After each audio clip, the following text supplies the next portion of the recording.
Jeremias capítulo 35, versos 1 ao 10, diz assim a palavra do Senhor.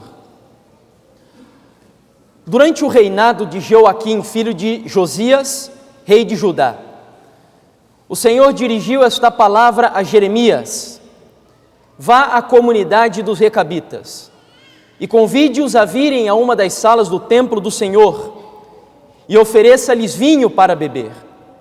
Então busquei Jazanias, filho de Jeremias, filho de Abazinias, seus irmãos e todos os seus filhos e toda a comunidade dos recabitas. Eu os levei ao templo do Senhor, à sala dos filhos de Anã, filho de Gidalias, homem de Deus. A sala ficava ao lado da sala dos líderes e debaixo da sala de Maazéias, filho de Salum, o porteiro. Então coloquei vasilhas cheias de vinho e alguns copos diante dos membros da comunidade dos recabitas e lhes pedi que bebessem. Eles, porém, disseram: não bebemos vinho, porque o nosso antepassado Jonadab, filho de Recabe, nos deu esta ordem: nem vocês, nem os seus descendentes beberão vinho. Vocês não construirão casas, nem semearão, não plantarão vinhas, nem as possuirão, mas vocês sempre habitarão em tendas. Assim vocês viverão por muito tempo na terra na qual são nômades. Temos obedecido a tudo que nos ordenou o nosso antepassado Jonadab, filho de Recabe. Nós, nossas mulheres, nossos filhos e nossas filhas jamais bebemos vinho em toda a nossa vida. Não construímos casas para nossa moradia, nem possuímos vinhas, campos ou plantações. Temos vivido em tendas e obedecido fielmente a tudo que o nosso antepassado Jonadab nos ordenou. Saltemos agora aos versos 18 e 19. Jeremias disse à comunidade dos recabitas: assim diz o Senhor dos exércitos, o Deus de Israel: vocês têm obedecido àquele que ordenou o seu antepassado Jonadab, têm cumprido todas as suas instruções e têm feito tudo o que ele ordenou. Por isso, assim diz o Senhor dos exércitos, o Deus de Israel: jamais faltará a Jonadab, filho de Recabe, um descendente que me sirva. Os recabitas, em primeiro lugar, eram uma tribo midianita. Descendiam de Midian, filho de Abraão, com uma de suas esposas chamada Quetura, como indica o livro de Gênesis, capítulo 25, versos 2 até o 4. Eles viviam como nômades, habitando em tendas, e tinham hábitos bastante simples, triviais. Como vimos, não plantavam vinhas e tampouco faziam uso do vinho. Recabe, por sua vez, não nos oferece um registro muito amplo nas Escrituras Sagradas. O único registro, além desse que acabamos de ler, está em 1 Crônicas, capítulo 2, verso 55, onde nós descobrimos que ele era o patriarca de um clã da tribo dos queneus. Entretanto, nós inferimos que provavelmente Recabe era um homem íntegro, um homem de Deus. Jonadab, por sua vez, era descendente de Recabe, um homem temente a Deus, um homem íntegro, um homem zeloso pelas coisas do Senhor. No livro de 2 Reis, capítulo 10, versos 15 ao 16, diz que ele se juntou com o rei Jeú, quando Deus havia profetizado, dizendo que Jeú destruiria o culto a Baal e ainda daria cabo à casa de Acabe e de Jezabel. E esse homem chamado Jonadab participou da execução do juízo e da justiça de Deus. Porém, eu queria me deter aqui ao modo de vida dos recabitas. A Bíblia nos diz que, por ordem de Jonadab, eles não plantavam vinhas. Talvez porque Jonadab, vendo os males morais, espirituais e físicos do culto a Baal, assustado com toda aquela perversão pelo uso do vinho e bebidas alcoólicas em geral, ele deu a ordem a que os seus descendentes não fizessem uso desse tipo de bebida. E assim, talvez de maneira radical, para não incorrer na tentação de fazer uso do vinho, eles decidiram de uma vez nem mesmo plantar a uva. A segunda característica dessa tribo é que eles habitavam em tendas, eram nômades, não fixavam casas em lugar algum, não se preocupavam em adquirir posses e propriedades. Eles acreditavam que eram peregrinos, que viviam aqui nessa terra de forma passageira, e por isso, mesmo habitando em Canaã já as 12 tribos de Israel, os recabitas optaram por viver ainda segundo o estilo de vida daqueles que viviam durante a trajetória dos 40 anos no deserto, como nômades, habitando em tendas. Porém, de todas as características interessantes e peculiares a essa tribo, a que mais me chama a atenção e que eu gostaria de destacar para o nosso tema aqui nessa manhã, é a obediência aos seus antepassados. Nós estamos falando aqui, segundo o texto que lemos em Jeremias 35, desde o momento em que Jonadab viveu, na época de Acabe e Jezabel, estamos falando de um lapso de tempo de mais ou menos 240 anos, 2 séculos e meio de história. E ainda assim, nós vemos que os recabitas seguiam uma tradição cultural, uma tradição religiosa daquela família. Eles tinham consciência histórica, eles sabiam quem eram os seus pioneiros.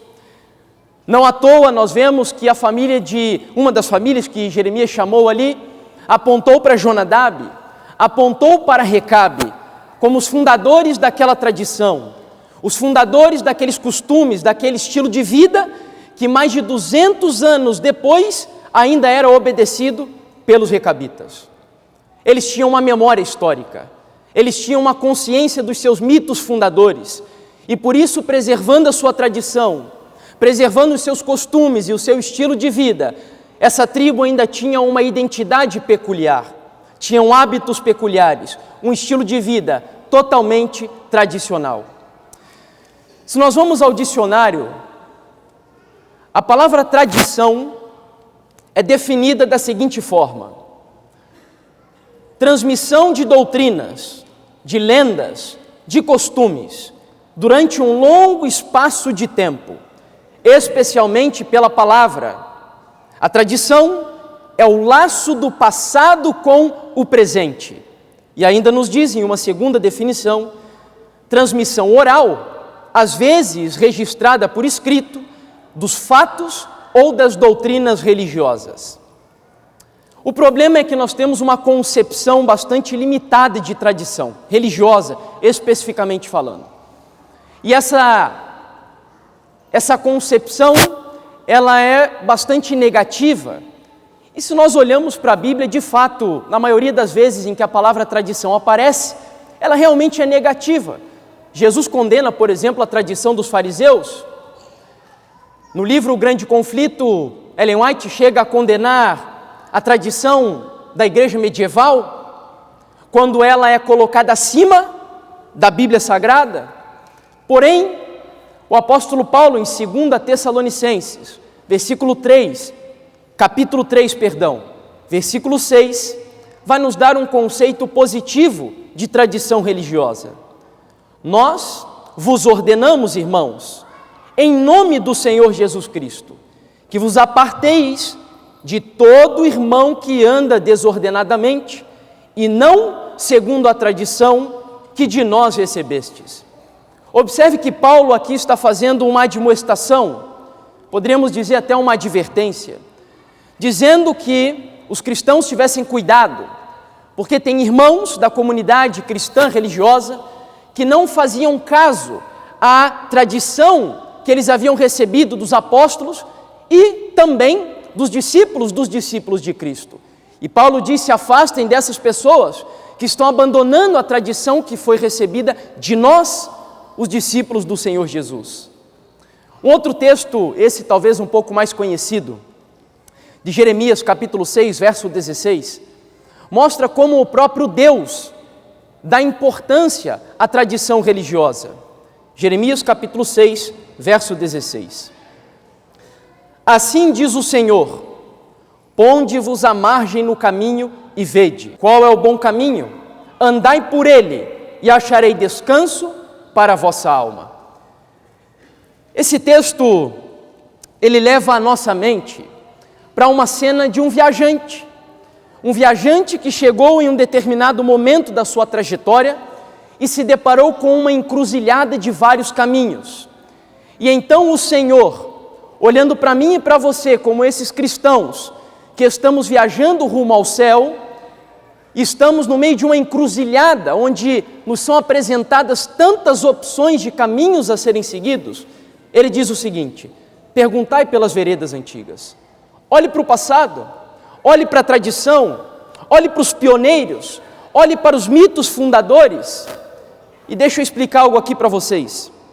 Quando eu uso a palavra mito, não me entendam mal, mito não são apenas lendas, histórias fictícias, fábulas, não. Quando eu me refiro a mitos fundadores, são aquelas histórias sobre as quais o cristianismo tem o seu fundamento, a sua baliza, o seu alicerce. E eu vou citar algumas delas um pouquinho mais adiante. E Deus então vem e diz: olhe, pergunte para as veredas antigas, qual é o bom caminho, e ande por ele. O comentário bíblico adventista,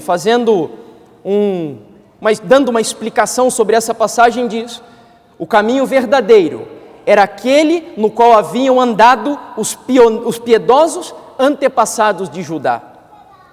Em conclusão, sem nos demorarmos muito na introdução desse tema, a transmissão da tradição, ou seja, do costume, do estilo de vida, dos valores, da ética, da moral judaico-cristã, de uma geração para outra, é importantíssima para a manutenção de qualquer identidade, seja ela cultural ou seja ela religiosa.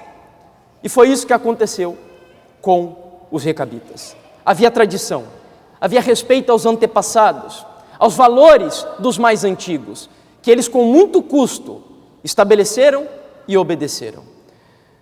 Para não ficarmos apenas no universo aqui religioso, um dos antropólogos mais conceituados aqui no Brasil e autor de diversos livros, chamado Roberto da Mata, ele vai nos mostrar na sua visão antropológica, cultural e social a importância da tradição.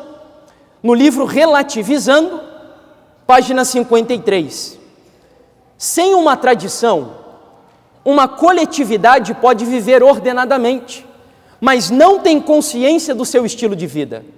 E ter consciência é se situar diante de uma lógica de inclusões necessárias e exclusões fundamentais, no exaustivo e muitas vezes dramático diálogo entre o que nós somos ou queremos ser e aquilo que outros são e, logicamente, nós não devemos ser. Então, na visão dele, a tradição é fundamental para a manutenção do estilo de vida. E ela cria barreiras, ela cria características peculiares. Ela diz aquilo que você deve ser e aquilo que você não deve ser. Ela estabelece um muro de separação que, obviamente, não deve ser seguido exatamente como os judeus viveram. Não é essa a ideia aqui de tradição religiosa. Porém, é importante, queria levar você a refletir aqui, por exemplo, por que você hoje não pratica antropofagia ou canibalismo? Por que você é contra, por exemplo, as relações incestuosas? Existem culturas que são a favor do incesto, existem culturas que praticam a antropofagia.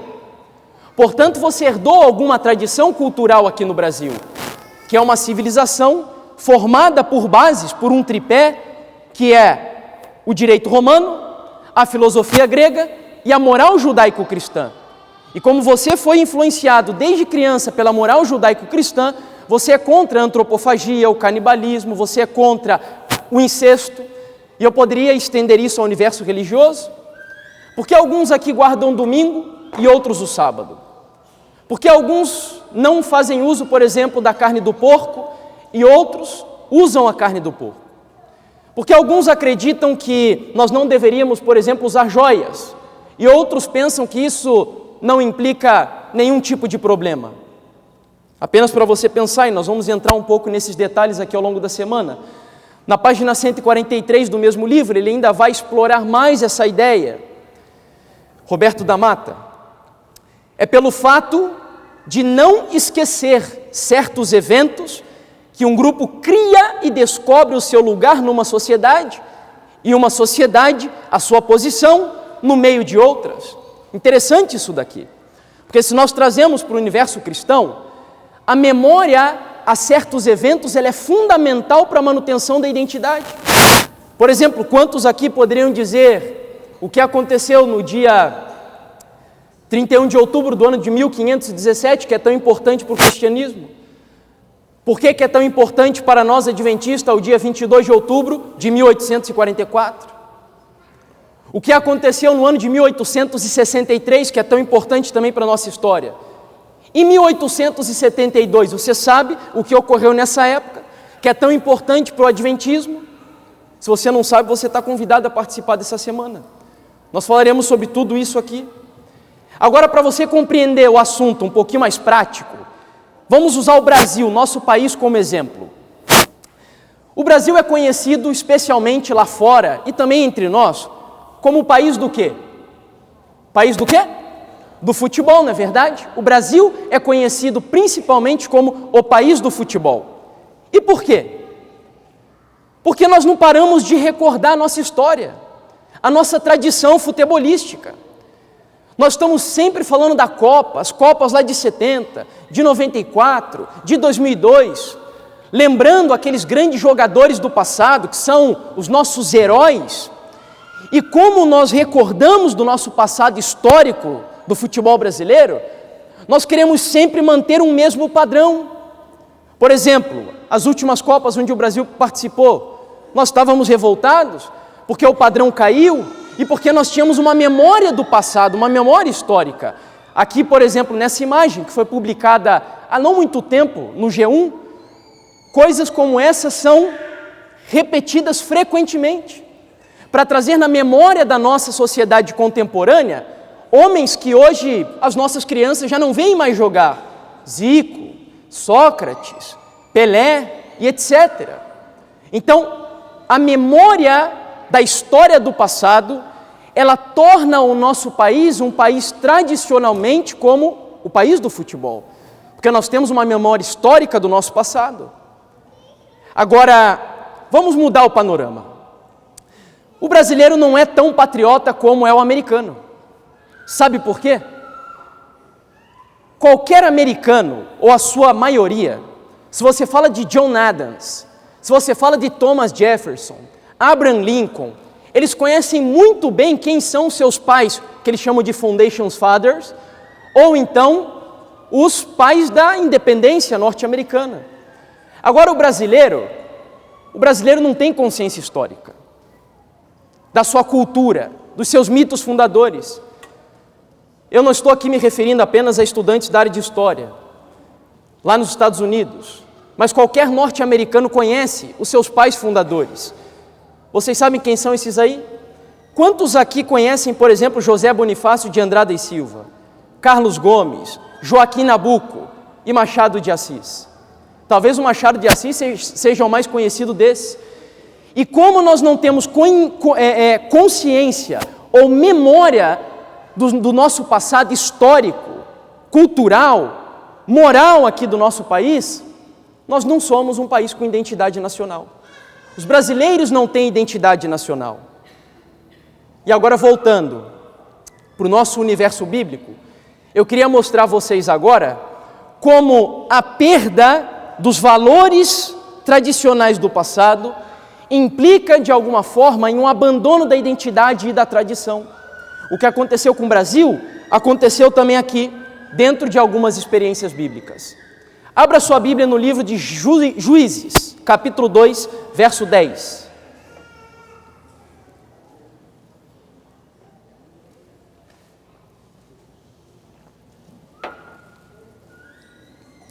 Juízes, capítulo 2, verso 10.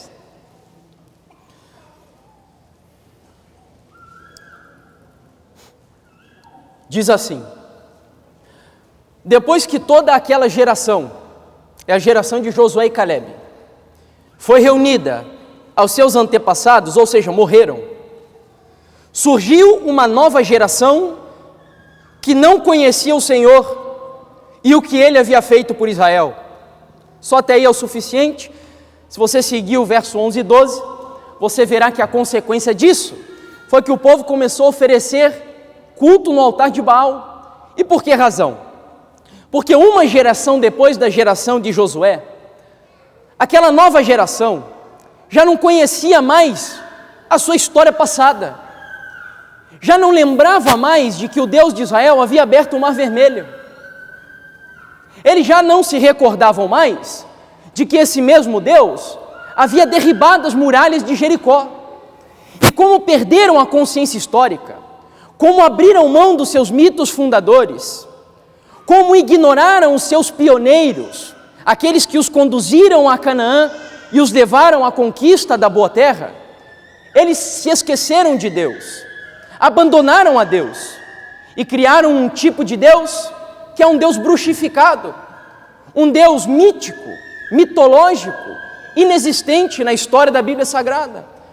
Um Deus que misturava o culto a Jeová, como a Bíblia ensina, mas que mesclava elementos do culto também a Baal. Era o sincretismo religioso já presente exatamente naquela época. Meus queridos, preservar a tradição religiosa e a identidade é indispensável para a sobrevivência de qualquer cultura ou grupo religioso. Quando você começa a abrir mão de alguma dessas duas coisas, seja daqui a 20, 30, 40 ou 50 anos, a tua cultura ou a tua identidade religiosa vai fracassar. E é por isso que mesmo 200 anos depois, os recabitas ainda permaneciam como uma tribo diferente de todas as outras tribos de Israel.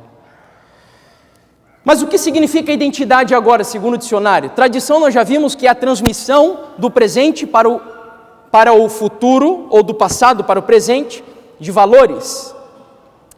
Identidade é o conjunto de qualidades e das características que são peculiares de uma pessoa e que torna possível a sua identificação ou seu reconhecimento. Isso é identidade. Eu consigo distinguir duas pessoas, porque uma, ela até pode se parecer com a outra, mas são diferentes, têm costumes diferentes, têm hábitos diferentes. Nós poderíamos trazer isso para o universo religioso. Se você pega, por exemplo, vamos colocar aqui 20 anos atrás, e você olhasse para um irmão que congregasse na Assembleia de Deus, essa pessoa tinha identidade. Ela não precisava nem abrir a boca para dizer que era um cristão assembleiano. Você conseguia identificá-lo pela sua forma de ser, pelo seu estilo de caminhar, de vestir. Você sabia, tinha identidade. Mas será que hoje isso ainda é preservado? Eu sei que você deve estar pensando, mas irmão, que coisa mais retrógrada. Você querer dizer que vestimentas, estilo de vida tem a ver com identidade e com tradição religiosa e cristianismo? Para não ficar nas minhas palavras. Eu vou citar aqui as palavras de uma mestra em antropologia social, chamada Kenya Kempe. Ela fez um estudo, o mestrado dela, a dissertação dela, foi sobre o estilo de vida de punks e hippies. E na conclusão que ela chegou, ela demonstra quão abrangente é a identidade, seja ela cultural ou religiosa. Olha só o que ela vai dizer ali. Pois bem, os objetos dos quais nos cercamos, como o vestuário e os adornos corporais, possuem uma função social, que é demarcar o quê? Identidade. Por isso existe não apenas a diversificação do material que é utilizado na fabricação das coisas, mas também uma simbologia relacionada a essas coisas. Eu posso dizer por mim mesmo. Antes de me converter, eu era ídolo do Eminem, me vestia como ele, falava palavrão exatamente como ele, tinha problemas de relacionamento com a minha mãe como ele. Para quem não sabe, a família do Eminem é uma família totalmente destruída, tanto que em uma das músicas dele, que se chama Clean Out My Closet, ele aparecia enterrando a sua própria mãe, que ele mesmo matou por um problema de relacionamento com ela. E eu tinha problemas com a minha mãe no relacionamento também. E me vestia como ele, eu falei, me comportava como ele. Ou seja, o teu estilo de vida, o teu comportamento, ele serve para demarcar identidade, para delimitar territórios. Vejam os emos como se vestem, é peculiar. Vejam pagodeiros como se vestem, é peculiar. Cada grupo adota uma identidade diferenciada, como disse aqui o texto, para demarcar territórios ou identidade. Ela ainda vai dizer que as vestimentas que usamos não são apenas utilitárias, servindo para nos proteger do frio ou do calor. Elas são carregadas de simbologias sociais. Por meio delas, nós comunicamos nossa posição social, nossa identidade, nossos estilos de vida e nossa condição emocional. Olha quanta coisa está envolvida aqui no comportamento e na identidade particular de uma pessoa. É muito importante o que estamos tratando aqui e o que trataremos ao longo dessa semana. Hoje é só um tema introdutório. Não pense que eu vim aqui dizer para você que você não pode seguir a moda. Inclusive Ellen White, que é uma das mensageiras que Deus enviou para essa igreja, é uma mensageira que Deus enviou para nos orientar, nos ajudar. Ela diz que não tem problema nenhum a cristã ou o cristão seguir a moda, desde que nós entendemos bem para que servem os princípios que estão aqui dentro desse livro. E é sobre isso que nós falaremos na parte da tarde. Bom, em conclusão sobre os recabitas. Era um grupo que tinha tradição religiosa, como já comentamos. Tinham valores, ética, moral, que foi transmitido de uma geração passada, no mínimo 200 anos antes, até a outra. Eles tinham consciência histórica, conheciam seus pioneiros, os seus fundadores, e finalmente tudo isso fazia com que eles tivessem uma identidade tribal, algo que era peculiar àquela tribo. Quando Ellen White comenta sobre os recabitas, no livro Profetas e Reis, capítulo 35, ela diz aqui o seguinte: a lição é para todos nós. Se os requisitos de um pai bom e sábio, que usou o melhor e mais eficaz meio de garantir a sua posteridade contra os males da intemperança, foram dignos de estrita obediência, sem dúvida a autoridade de Deus deve ser tida em muito maior reverência, quão mais santo é Ele do que o homem. Substitua a autoridade de Deus ali por tradição religiosa, aquelas que têm respaldo bíblico, obviamente. O grande problema é que os cristãos contemporâneos criaram uma espécie de ruptura com o passado cristão. Isso é assustador.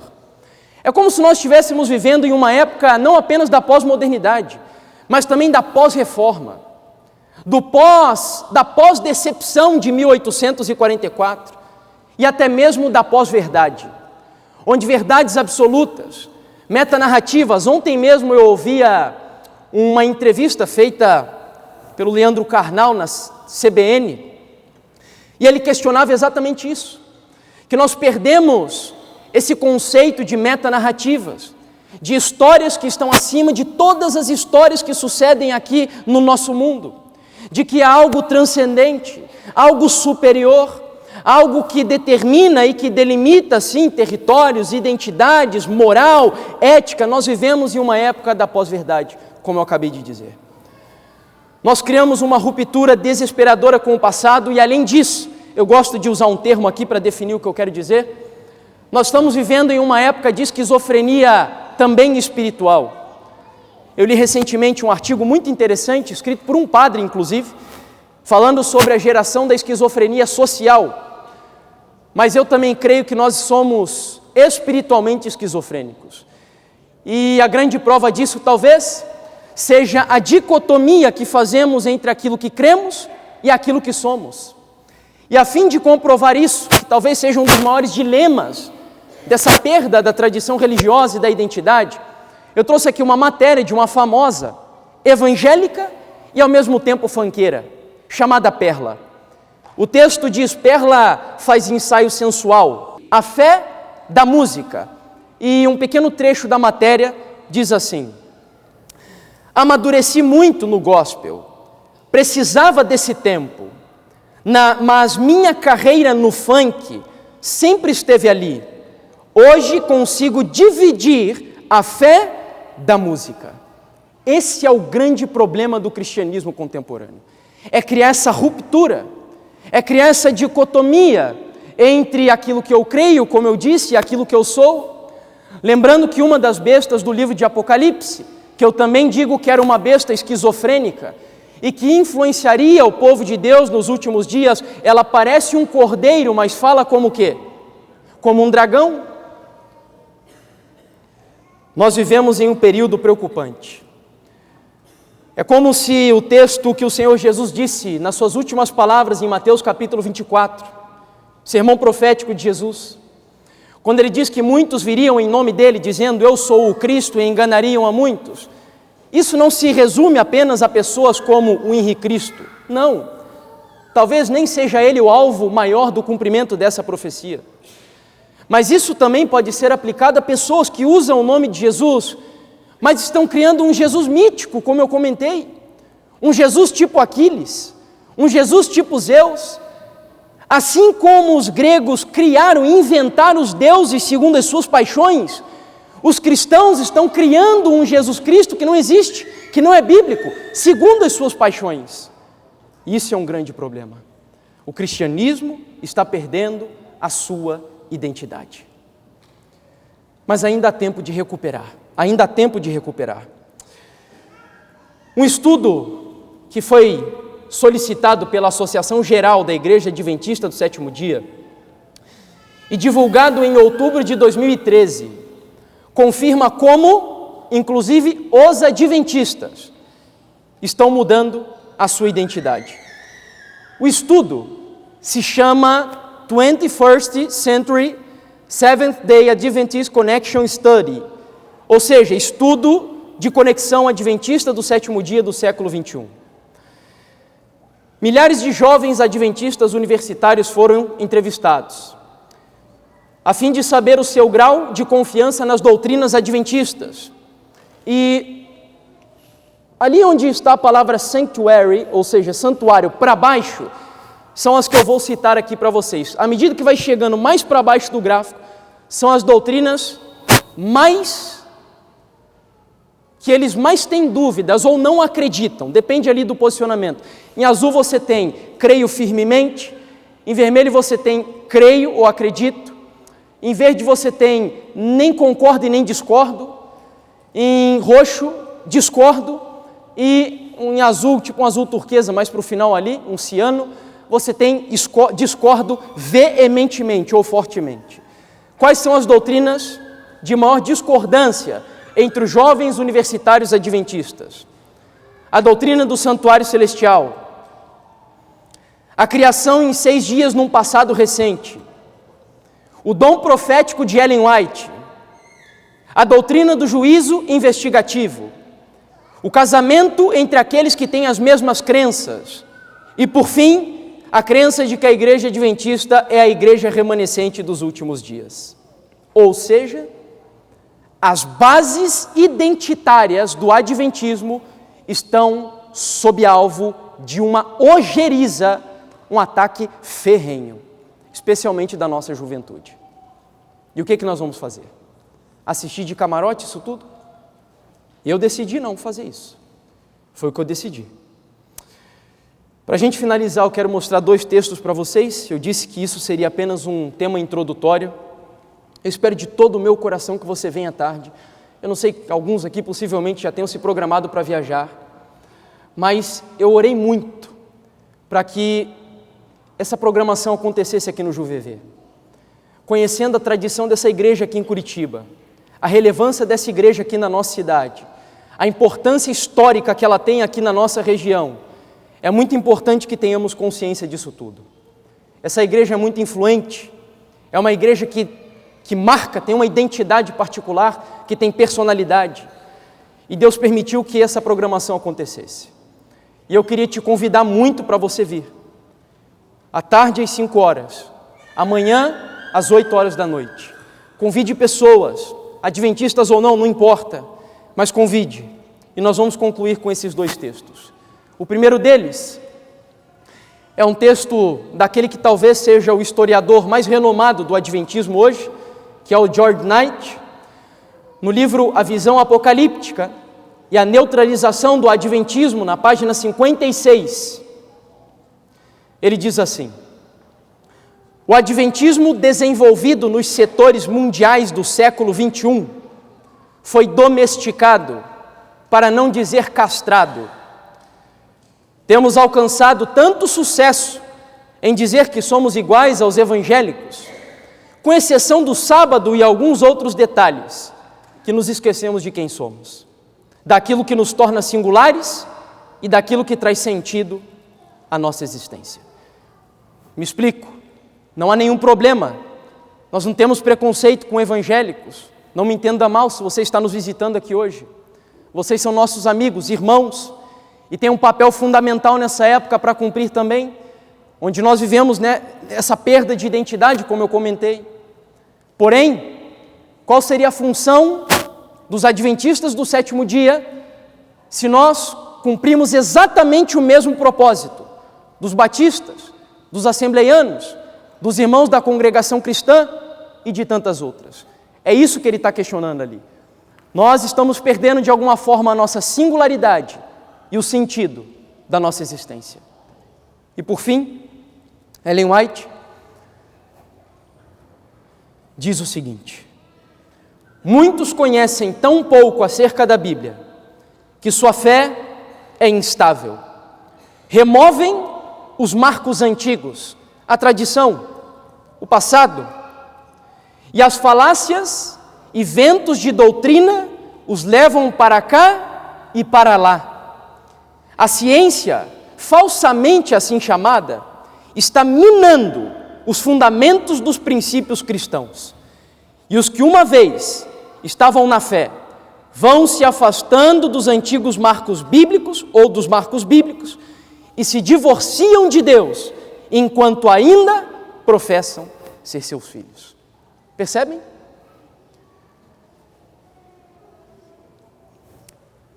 A ciência está influenciando poderosamente o cristianismo. É isso que nós veremos de maneira especial no domingo à noite. Quando nós falarmos sobre o fundamentalismo religioso, sobre o relativismo, tem cristãos jovens hoje que acreditam no relativismo moral, que a moral é relativa, que certo e errado é algo relativo, que bom e mal é algo relativo. Isso tem moldado o comportamento deles. Nós precisamos, irmãos, olha, tem um dilema profundo que eu gostaria que fosse quebrado durante essa meia semana de oração. Sabe qual é? Advogado, para ser um bom profissional, tem que estudar. Médico, para ser um bom profissional, tem que estudar. Professores, psicólogos, engenheiros, e seja lá que profissional você quer ser. Se você quer ser um profissional de êxito, destacado, peculiar, você tem que estudar. E quem disse que para ser cristão não precisa estudar? É esse o dilema que eu gostaria que fosse rompido aqui durante essa meia semana de oração. Nós vamos estudar muito seriamente a Bíblia, também o nosso contexto contemporâneo, a fim de compreendermos a nossa época. E sabe qual é o maior perigo de uma identidade diluída como essa, que infelizmente os cristãos têm adotado? Sabe qual é? Que qualquer ideologia, qualquer filosofia, qualquer cosmovisão que esteja na moda e apareça aí fora, esse cristão vai querer abraçar também para seguir. Voltando, por exemplo, do Brasil, como o Brasil não tem identidade nacional, tudo que é tipo de ideologia, tudo que é tipo de cosmovisão, de novidade que aparece aí no mercado político, filosófico e etc., o nosso país abraça. Por quê? Porque não tem identidade nacional. E é exatamente o problema do cristianismo. Que Deus nos ajude, em nome do Senhor Jesus, a nos levantarmos como uma geração que, a despeito das dificuldades, porque elas serão grandes, nós levantaremos a bandeira ensanguentada do príncipe Emanuel, defenderemos os princípios da palavra sagrada, a fim de que, ainda nessa época, o mundo seja, através da tua vida, iluminado com a glória de Deus. Amém?